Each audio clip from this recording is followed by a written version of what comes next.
이 찬양은 이제 박종호 씨의 지명이라는 앨범의 타이틀곡인데요.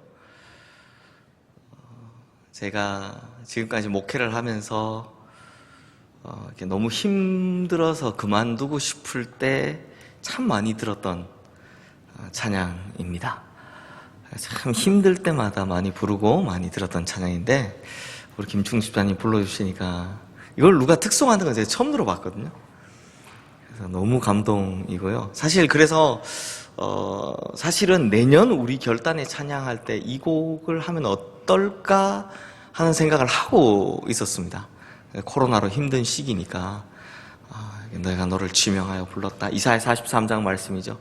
네가 불 가운데 지날 때도 내가 너와 함께 할 거고, 네가 물 가운데 지날 때도 내가 너를 지킬 거다 라는 이 말씀이 우리 성도님들에게 힘이 되지 않을까 생각하고 있었는 찰나 우리 김충수 집사님이 불러주셔서 너무 감사하고, 2부 때 반주 딱 나오는데, 전주 나오는데 깜짝 놀랐어요. 이 찬양이 나오는구나 이런 생각을 했습니다. 아마 내년에 우리 성도님들 같이 부르라고 하는 주님의 뜻인가 라는 생각을 해봅니다. 성도님들, 오늘 본문의 첫 시작인 1절 말씀에 보면 예수님께서 가신 곳이 거라사인의 지방이다 라고 합니다. 이 거라사라는 곳은요, 지금의 이 요르단이라는 나라에 속해 있는 곳인데, 위치상으로 보면 이 요단강 서쪽은 이스라엘이고 이제 동쪽은 요르단이잖아요. 이 요단강 동쪽에 있으면서 밑에 있는 사해 바다와 위에 있는 갈릴리 호수의 거의 정중앙쯤에 위치하고 있는 곳입니다. 그러다 보니 유대인들이 많이 사는 곳이었지만 당시 행정구역상으로는 로마의 영토에 속한 이방 땅이었습니다.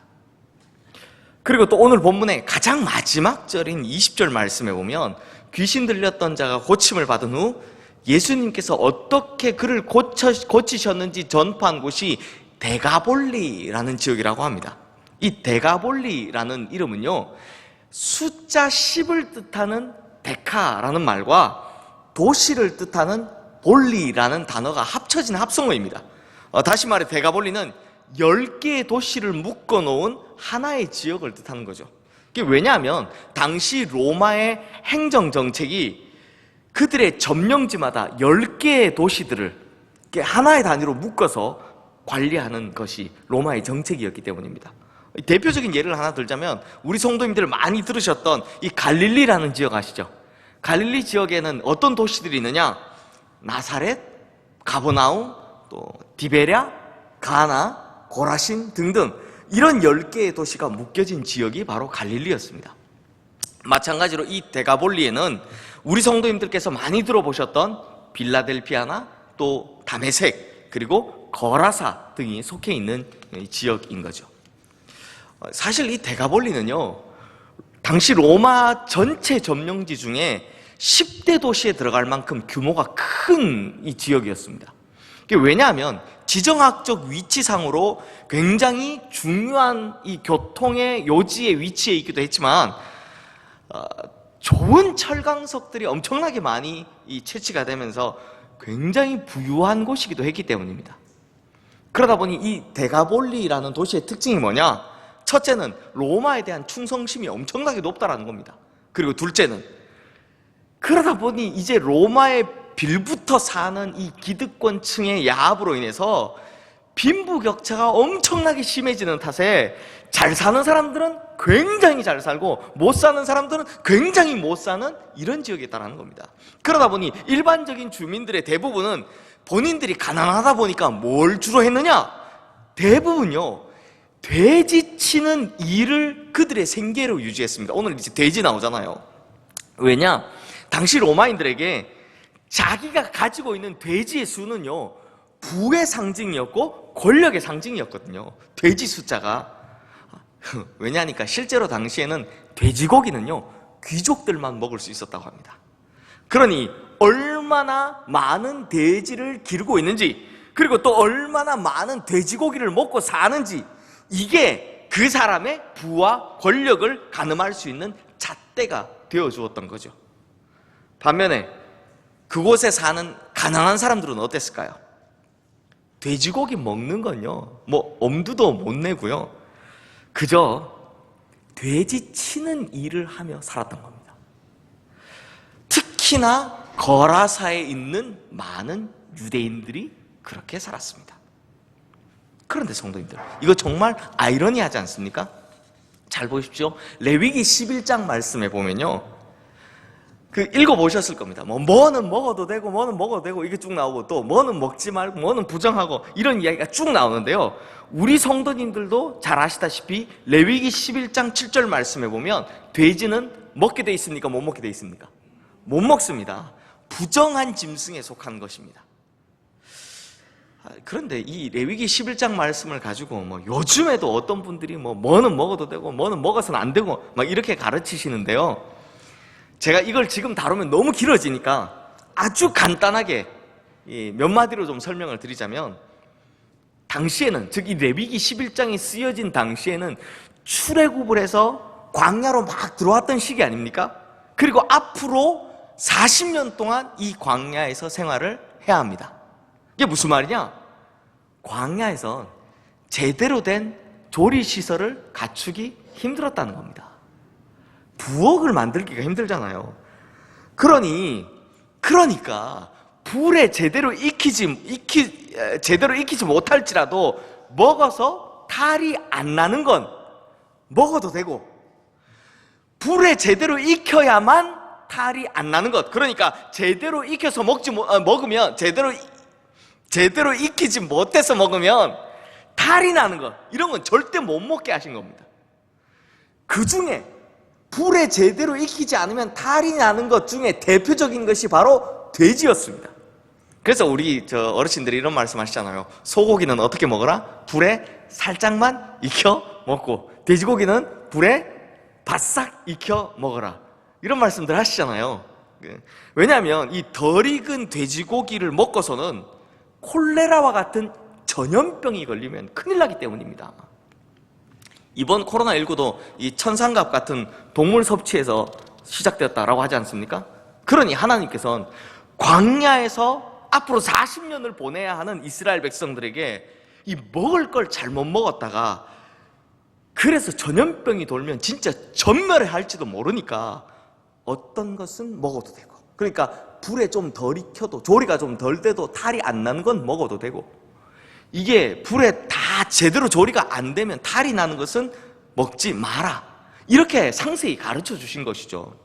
그러니 이런 것을 사회적, 문화적으로 이 당시의 것을 이해하면서 해석하면 참 쉬운데, 이걸 텍스트 그대로만 받아들이려고 하니까 지금은 막 안 맞는 이야기를 하시면서도 성경에 써있다라고 이런 엉뚱한 주장을 하시는 거죠.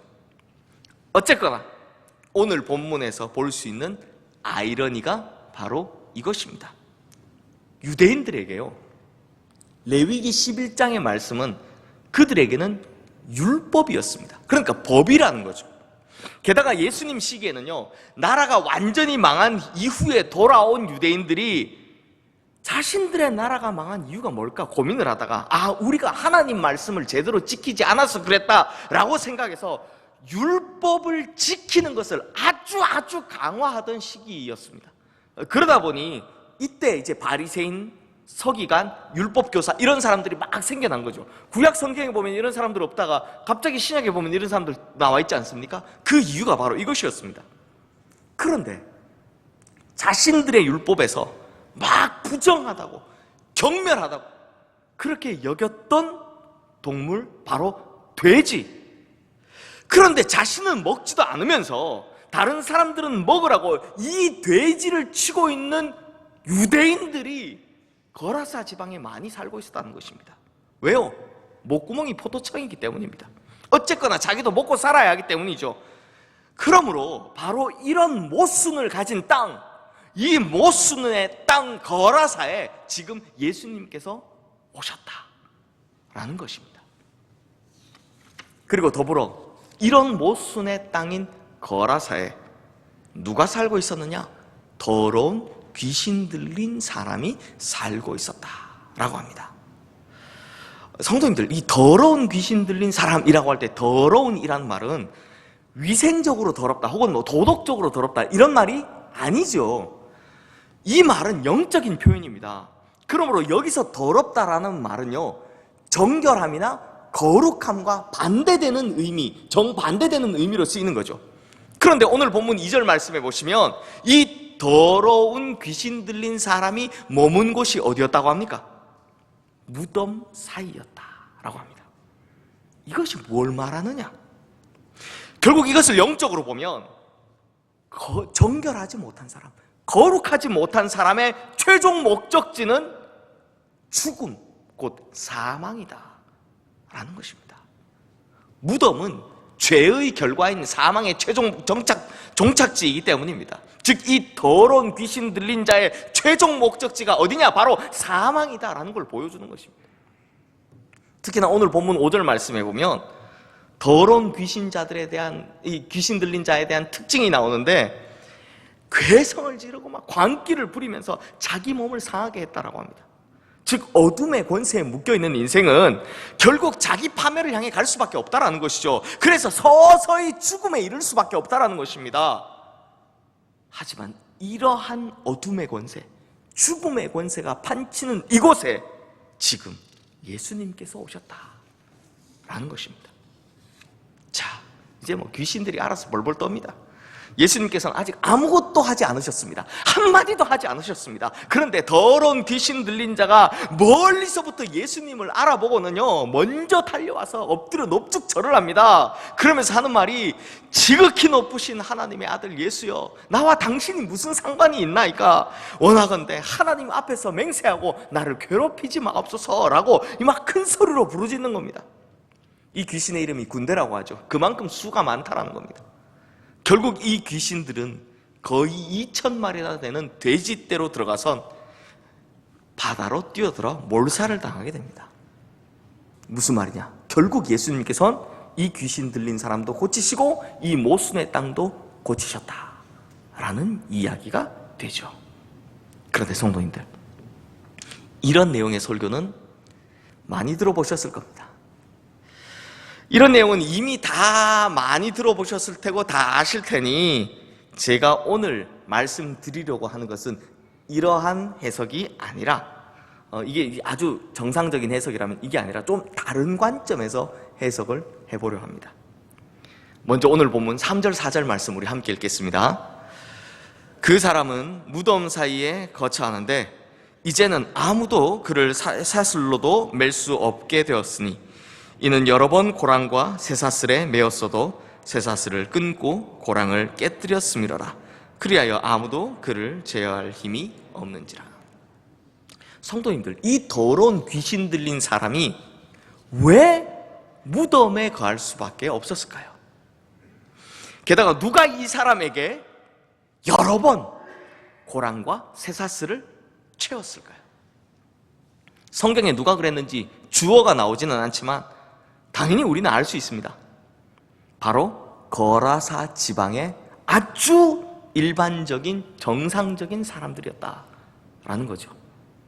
그러니까 이 귀신 들린 사람이 대체 왜 무덤에 있었는가? 대체 누가 이 고랑과 쇠사슬로 묶어두었는가 하니 당시 그 주변에 있던 사람들이 이 사람을 붙잡아 격리시켰기 때문입니다. 그러니까 이 사람을 격리시키고 묶어두는 것이 그 사회가 병든 한 영혼에게 내렸던 처방이다라는 것이죠. 왜요? 왜 그랬을까요? 자기들을 위해서입니다. 이 사람을 격리시킴으로 자기들에게 해를 끼치지 않게 하는 것, 이게 그들에게 최선의 방법이라고 생각했던 겁니다. 우리 성도님들 예전 학창시절에 윤리라는 과목 배워보셨죠?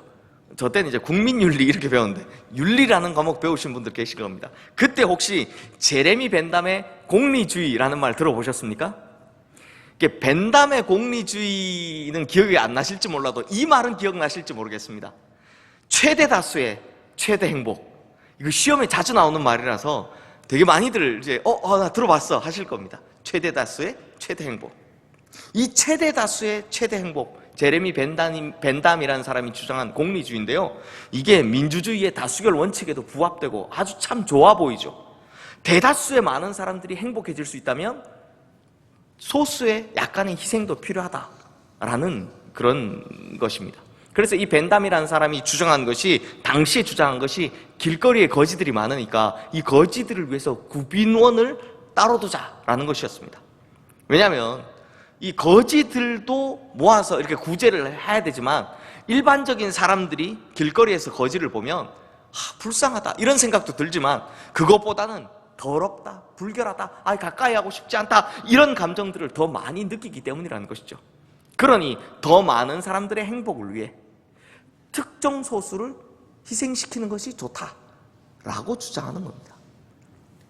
하지만 2014년에 출판되어서 우리나라에서만 38세 인쇄를 찍을 정도로 베스트셀러가 된 정의란 무엇인가 라는 책의 저자 이 마이클 샌델은요, 그 책에서 이런 예를 들면서 공리주의 사상을 비판합니다.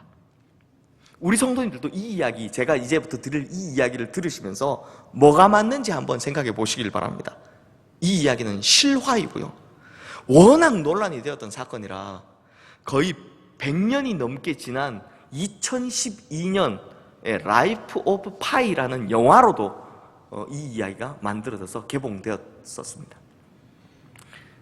1884년 여름, 영국 선원 4명이 자신들이 타고 온 이 미뉴네트호가 폭풍에 파손되는 바람에 육지에서 1500km나 떨어진 남대서양 한가운데서 표류를 하고 있었습니다.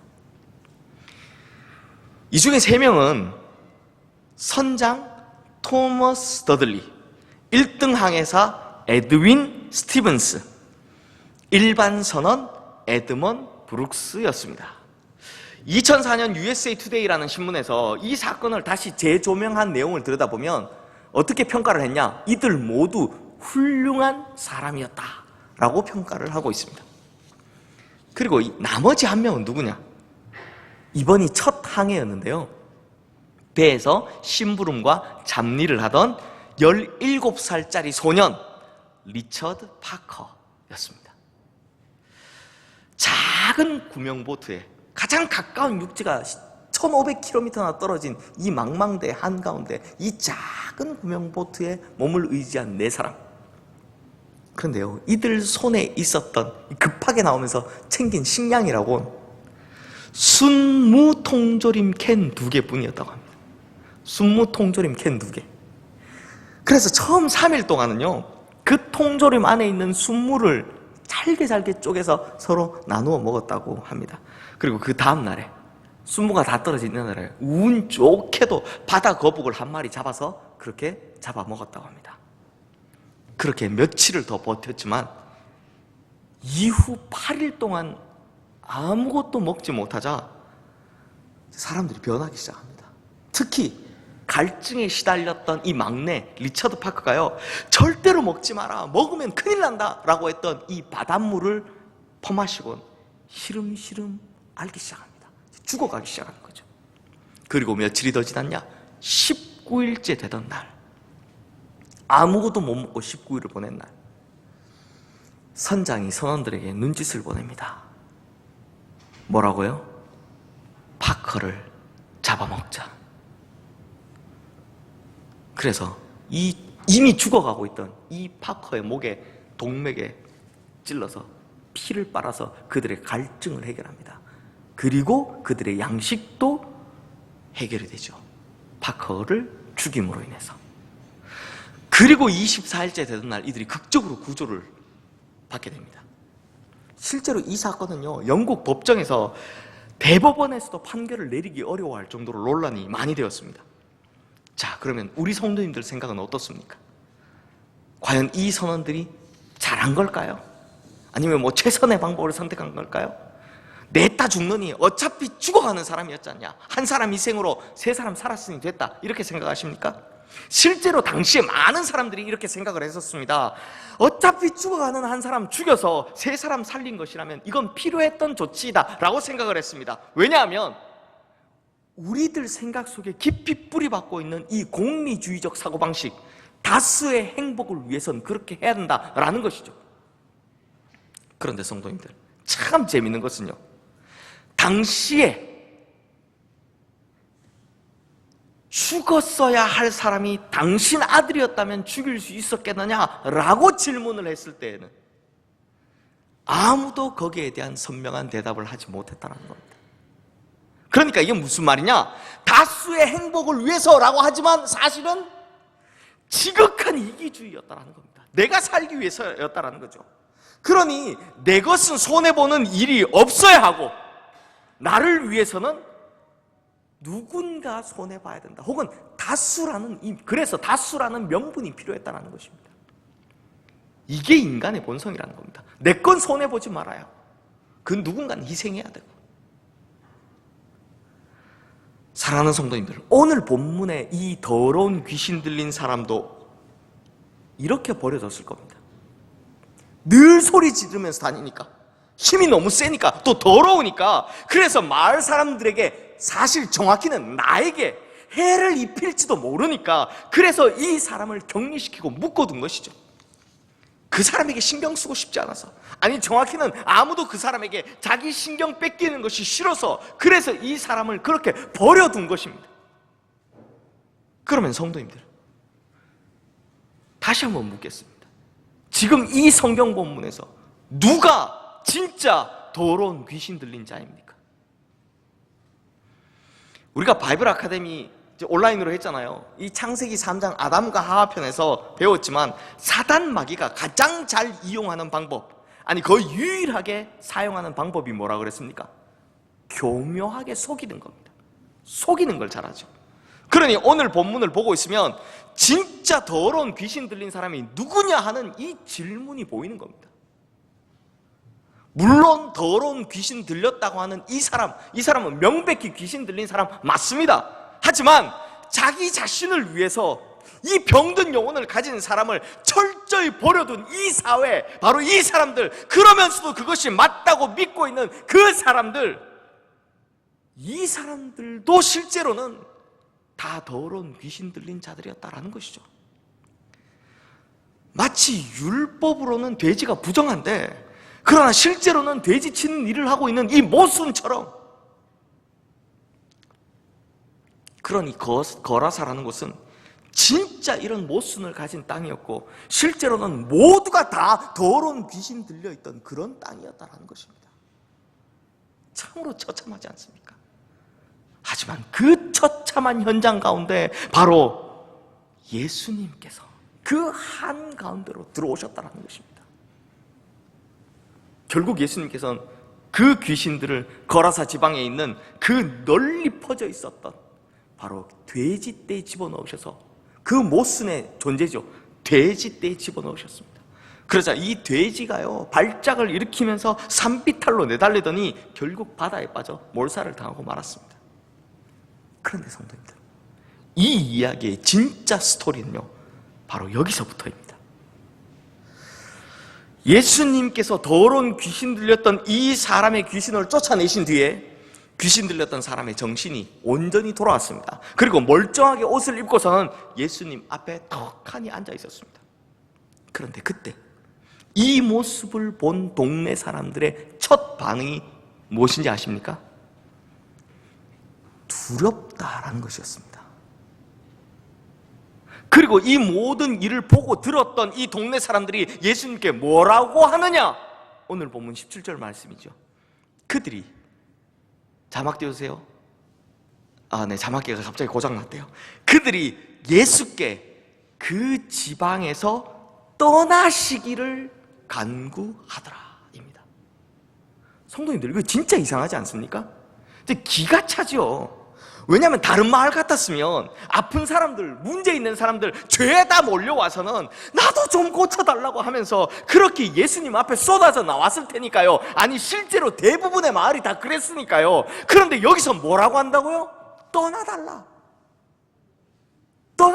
하는 겁니다. 왜 그랬을까요?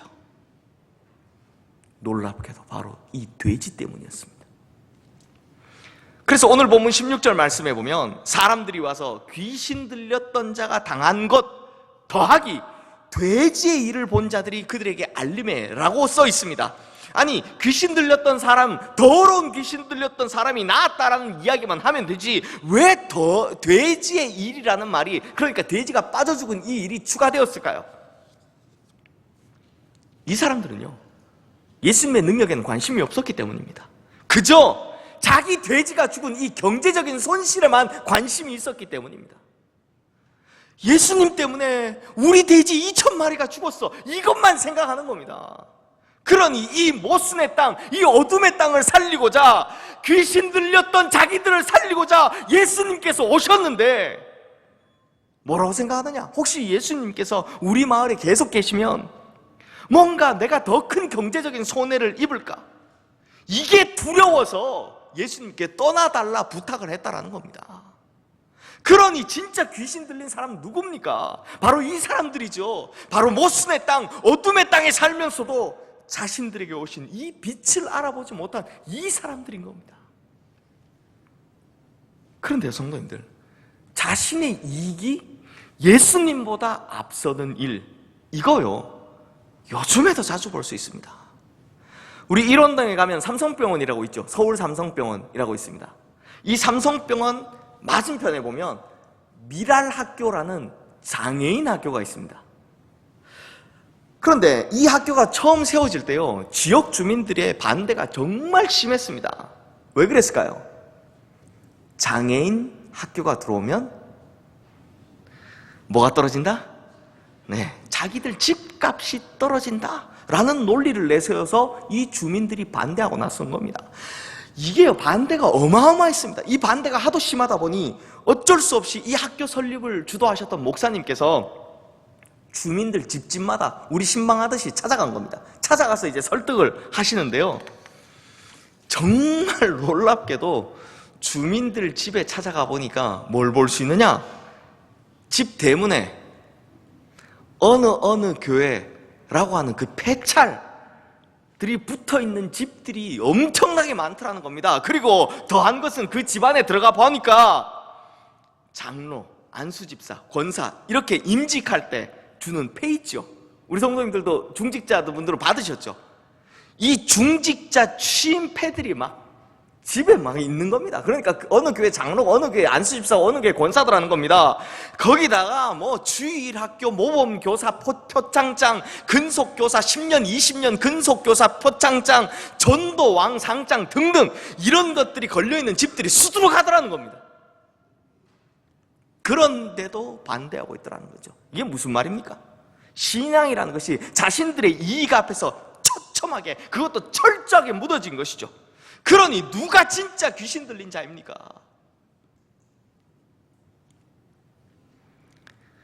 그러니까 우리 시흥교회 성도님들은 좀 다르시기를 바랍니다. 아니, 사실 이미 다르다라고 생각하고 있습니다. 왜냐면요, 제가 사실 오늘 본문을 이런 관점으로 보게 된 이유가 있습니다.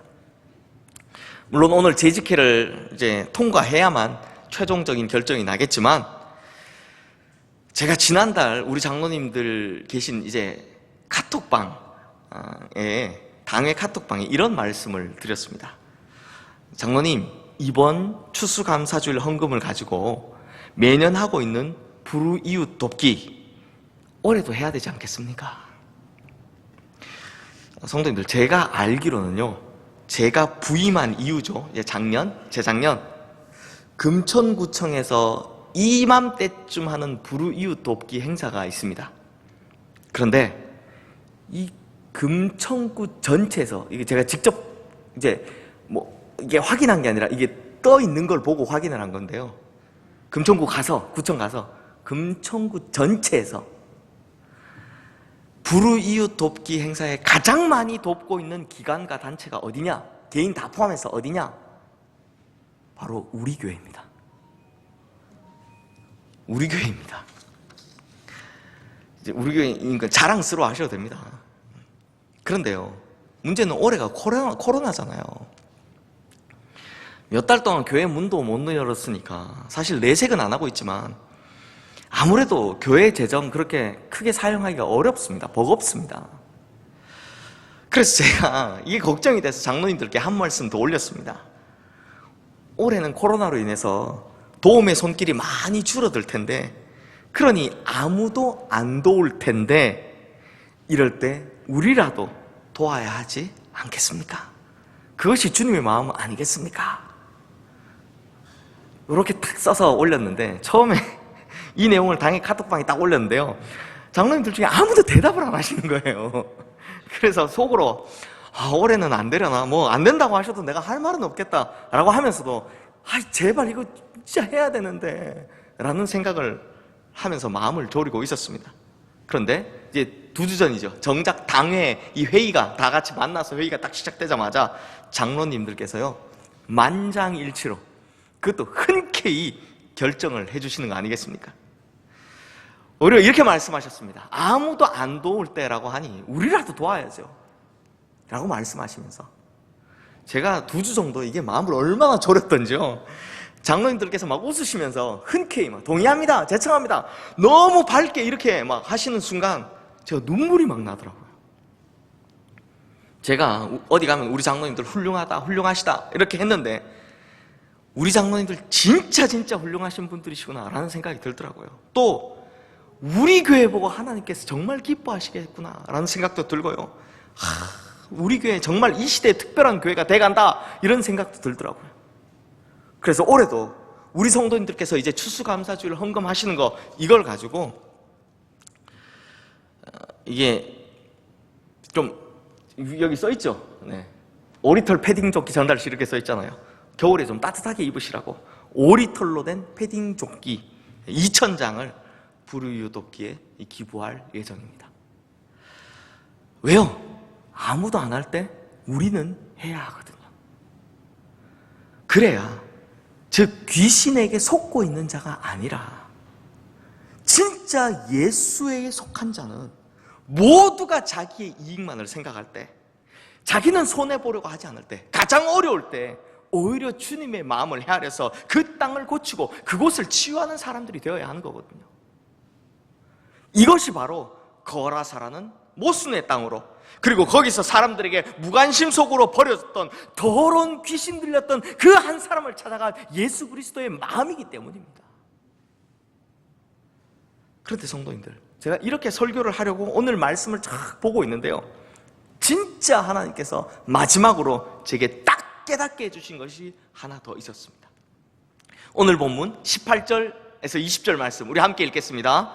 예수께서 배에 오르실 때 귀신 들렸던 사람이 함께 있기를 간구하였으나 허락하지 아니하시고 그에게 이르시되 집으로 돌아가 주께서 내게 어떻게 큰 일을 행하사 너를 불쌍히 여긴 것을 내 가족에게 알리라 하시니, 그가 가서 예수께서 자기에게 어떻게 큰 일을 행하셨는지를 데가볼리에 전파하니 모든 사람이 놀랍게 여기더라. 예수님께서 이 무덤 사이에 살던 이 귀신 들렸던 사람, 이 사람을 이제 집으로 돌아가라 라고 하십니다. 이게 무슨 말이냐, 이제 거주지를 죽음을 상징하던 무덤에서 새로운 삶을 상징하는 집으로 이제 바꾸라 라는 것이죠. 그러면서 한 가지를 더 말씀하십니다. 주께서 내게 어떻게 큰일을 행하사 너를 불쌍히 여기신 것을 누구에게 알리라고요? 내 가족에게 알리라 라고 말씀하십니다. 성도님들, 여기서 알리다는요, 헬라어로 아팡겔로인데요, 이 말은요 개인적인 부탁이나 보고를 뜻합니다. 그러니까 그냥 가족들에게 가서 나 이런 일을 겪었어 라고 알려주라, 자기가 나았다, 이게 사실 율법에도 이 이야기가 있거든요. 나았다라는 것을 보여주라, 이런 이야기입니다. 그런데 성도님들, 무슨 일이 벌어졌다고 합니까?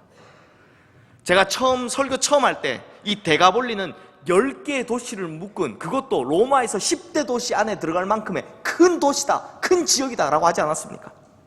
그런데 이 사람이요, 가족에게 알리는 것뿐만 아니라 데가볼리라는 이 큰 지역에 전파했다 라고 합니다. 여기서 전파했다는 말은 헬라어로 퀘리소인데, 이 말은 큰 소리로 선포했다라는 것입니다. 그러니까 예수님께서 그냥 네가 낳은 것을 가족들에게 가서 알리라라고 했더니 이 사람은 그 넓은 도시들을 뛰어다니면서 예수님께서 이런 일을 행하셨다고 하는 그 크고 놀라운 일을 전파하고 다니셨다라는 것입니다. 성도님들, 이게 바로 전도고 이게 바로 선교입니다. 제가 얼마 전 설교에서 한국교회에 닥친 위기, 현재 한국교회에 닥친 위기가 얼마나 심각한지를 이야기하면서 이렇게 말씀드렸죠. 우리 교회가 이 세대에, 이 시대에 살아남으려면 우리는 달라져야 한다고, 우리는 달라져야 한다라고 말씀을 드렸는데요, 바로 이것입니다. 다르면, 그리고 올바르면 결국 소문이 나게 돼 있습니다. 그것도 누구를 통해서요? 우리 교회를 통해서 치료받고 치유받은 사람들이요. 그러면 우리 교회로 인해서 치유받고 회복되는 사람들을 통해서 예수 그리스도께서 행하시는 그 크고 놀라운 일들이 전파되고 선포될 것이다 라는 것입니다. 그러므로 성도님들, 우리 교회는 이 세상의 방식과는, 이 세상의 가치와는 달라야 합니다. 달라져야 합니다. 그러므로 우리 성도님들은 자신의 이익을 최고로 추구하는 그런 경제 논리가 아니라 성경의 방식대로, 하나님의 말씀대로 살아가게 되시기를 주님의 이름으로 축원합니다. 우리 성도님들은 그냥 이 세상의 사고방식인 다수결의 원칙이나 공리주의 같은 이 세상을 지배하는 사상을 따라서 하는 것이 아니라 약자를, 그 한 사람을 바라보셨던 예수 그리스도의 마음으로 살아가시기를 주님의 이름으로 축원합니다.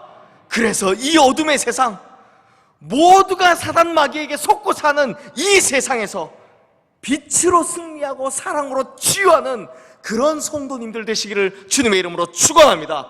그러면 우리가 진짜 예수 그리스도의 참된 성도이고 진짜 예수 그리스도의 참된 교회라는 것을 이 세상 사람들이 알고 전파해 주리라 믿습니다.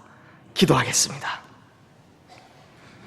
하나님 아버지, 만약에 이 경제 논리대로 주님께서 십자가에서 흘리신 자신의 핏값의 값어치를 따지셨다면 우리 중에 구원받을 리가 누가 있겠습니까? 한 명도 없겠죠. 하지만 주님께서는 그저 내가 중요하고 한 영혼이 중요하셨습니다. 그래서 이렇게 하찮은 우리가 당신의 그 고귀한 핏값을 주고 생명을 얻을 수 있었던 것입니다. 주님, 우리가 얻은 이 은혜를, 이 진리를 절대로 잊지 않게 하여 주시옵소서. 그러므로 우리가 주님의 핏값으로 세우신 교회를 운영하면서 이 세상의 가치와 사상을 가지고 숫자로 뭐든지 파악하려는 그 세상적인 마음부터 버리게 하여 주시옵소서. 오직 주님의 방법으로, 주님의 마음으로 모든 것을 결정하고 운영하는 진짜 교회가 되게 하여 주셔서 정말 다르구나라는 소문이 널리 퍼지고 진짜 교회로구나라는 칭찬받게 되는 우리 교회가 되게 하여 주시옵소서. 그래서 모두가 위기라는 이 시대의 교회들에게 새롭고 산 길을 제시하는 우리 시흥교회 되게 하여 주시옵소서. 예수 그리스도의 이름으로 기도드리옵나이다. 아멘.